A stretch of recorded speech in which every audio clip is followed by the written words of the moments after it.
बशारत दी। एक और रिवायत सुनी हज़रत अबू हुरैरा रज़ी अल्लाह तआला अन्हु से, जिसने एक दिन में 100 मरतबा सुबहान अल्लाह व बिहम्दिही पढ़ा। कितनी मरतबा? 100 मरतबा। क्या पढ़ा? सुबहान अल्लाह व बिहम्दिही। फरमाया कि उसके गुनाह समंदर की झाग के बराबर भी हों तो अल्लाह माफ़ फरमा देगा। तो ये अपने वज़ाइफ में शामिल कर लीजिए, सुबहान अल्लाह व बिहम्दिही। और हदीस बुखारी है, बल्कि बुखारी की सबसे आखिरी रिवायत है कि 2 कलमे ऐसे हैं जो अल्लाह को महबूब हैं और ज़ुबान पर मुश्किल नहीं, ज़ुबान पर बड़े आसान हैं, और जब मीज़ान पे रखे जाएंगे तो पलड़े को झुका देंगे, बड़े भारी हैं मीज़ान पे। वो 2 कलमे यही हैं, सुबहान अल्लाह व बिहम्दिही सुबहान अल्लाहिल अज़ीम। तो अगर इसको 100 मरतबा रोज़ाना पढ़े तो समुंदर की झाग के बराबर भी गुनाह हो तो अल्लाह माफ़ फरमा देता है। मेरे हुजूर ने इरशाद फरमाया, हर शय का एक दिल होता है और कुरान मजीद का दिल सूरा यासीन है। जिसने 1 मरतबा सूरा यासीन की तिलावत की, अल्लाह 10 मरतबा कुरान पढ़ने का सवाब अता करेगा। तो अपनी सुबह का आगाज़ सूरा यासीन से किया करें। कुछ वक़्त नहीं लगता, नमाज फजर के बाद इशराक तक सूरा यासीन पढ़ लिया करें।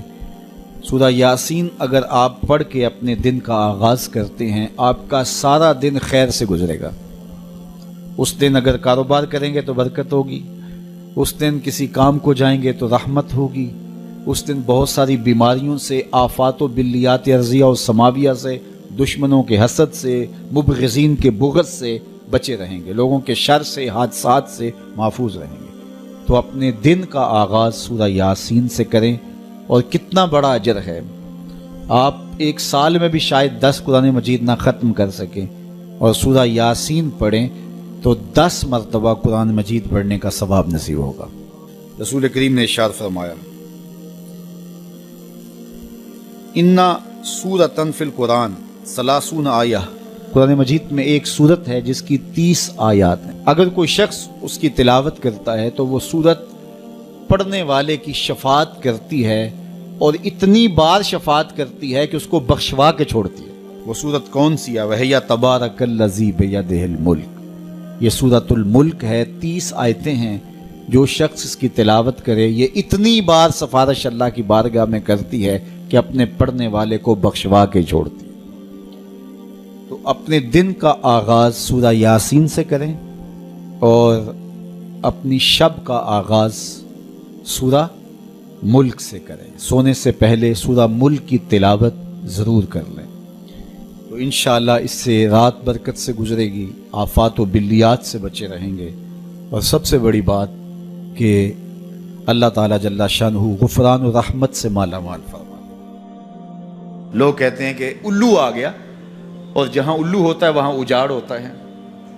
ये बर्बादी की अलामत है। उल्लू इस्तियारा बना लिया बर्बादी का, और ये हमारा खुद साख्ता एक तस्वुर है कि जिस जगह पे उल्लू बोलें, उल्लू बैठें तो वहाँ बर्बादी आ जाती है। अजीब फलसफा घड़ लिया, उल्लू के बोलने से बर्बादी कैसे आएगी?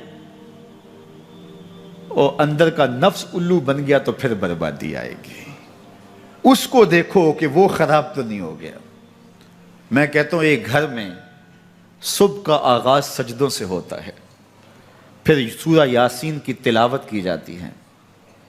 सारा दिन घर के अंदर मोहब्बत, चाशनी और प्यार से अफराद खाना का वक्त गुजरता है। कमाई करके लाने वाला घर का कफील रिज़्क़ हलाल ला के अपने बच्चों को खिलाता है। नज़र की पाकीज़गी और ख्यालों की तहारत का सामा होता है। शाम को सूरा वाक़या पढ़ी जाती है, सोने से कबल सूरा मुल्क की तिलावत होती है। दहलीज पे आने वाले साइल को झिड़का नहीं जाता, मेहमान की इज्जत की जाती है, तकरीम दी जाती है, घर को साफ सुथरा रखा जाता है, कुरान की तिलावत की महक फैली होती है घर में। घर के अंदर दरख्त पर 100 उल्लू भी बैठ जाएं, उस घर में बर्बादी नहीं आएगी। और एक घर में अल्लाह के हुक्मों को तोड़ा जाता है।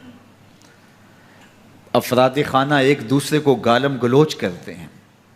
कुरान कभी खोल के किसी ने नहीं देखा, सजदे की किसी को तौफीक नहीं हुई, तो घर के अंदर जो मर्जी रख लें बरकत नहीं होगी।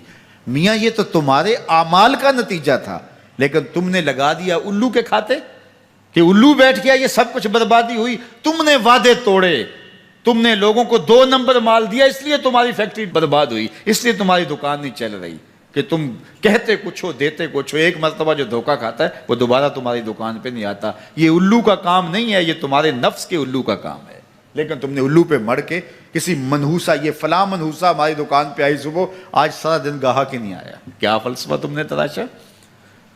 تو فرمایا ولا حامہ، الو بھی کوئی چیز نہیں، ولا سفرا، اور نہ ہی سفر کا مہینہ کوئی چیز ہے کہ آپ سفر کے مہینے کے نام لگا کر کے کسی چیز کا انکار کر دیں۔ یہ اللہ کی طرف سے ہے جو تمہیں نصیب ہوتا ہے۔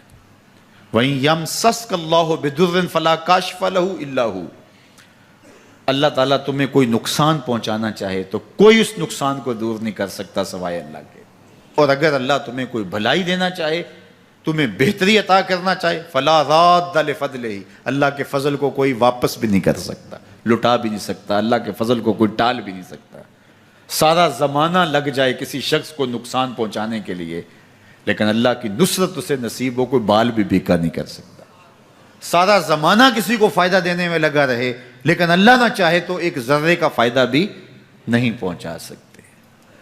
ایسا ہوتا ہے نا کہ مریض بہت دولت مند ہے اور اعلیٰ سے اعلیٰ علاج گاہ میں اس کو پہنچا دیا گیا، ہر وقت 5-6 ڈاکٹر اوپر کھڑے ہیں، ایک ایک سانس کو کنٹرول کرنے کی کوشش کرتے ہیں، کئی مشینوں کے اندر ایک ایک چیز کا ہر وقت ٹیسٹ ہو رہا ہے، لیکن موت آئی تو سارے ڈاکٹر ایک سانس کی بھیک بھی نہیں دے سکتے۔ اور دوسرا بیمار پڑا ہے، ہاسپٹل والوں نے بھی جواب دے دیا، اس غریب کو کسی پرواہ نہیں کی ہے، اس کو باہر جھاڑے میں پھینک دیا، میرا مالک شفا دینا چاہے تو اسے عطا کر دے۔ شفا اللہ کے پاس ہے، موت اللہ کے پاس ہے، زندگی اللہ کے پاس ہے، خیر اللہ کے پاس ہے، وہ جس کو جو چاہے عطا کرے۔ اپنے عقیدوں کو مضبوط کرو، اللہ پر توکل کرو، اللہ پر بھروسہ کرو، وہ چاہے تو ہوتا ہے، وہ نہ چاہے تو کچھ نہیں ہوتا، اس کے چاہنے سے ہے اور اس کے نہ چاہنے سے نہیں ہے۔ اس لیے اس کے چاہنے سے خیر ملتی ہے، اس کو خیر چاہے تو خیر ملتی ہے، اور اگر وہ کسی کی خیر نہ چاہے تو سارا زمانہ بھی لگ جائے تو خیر نہ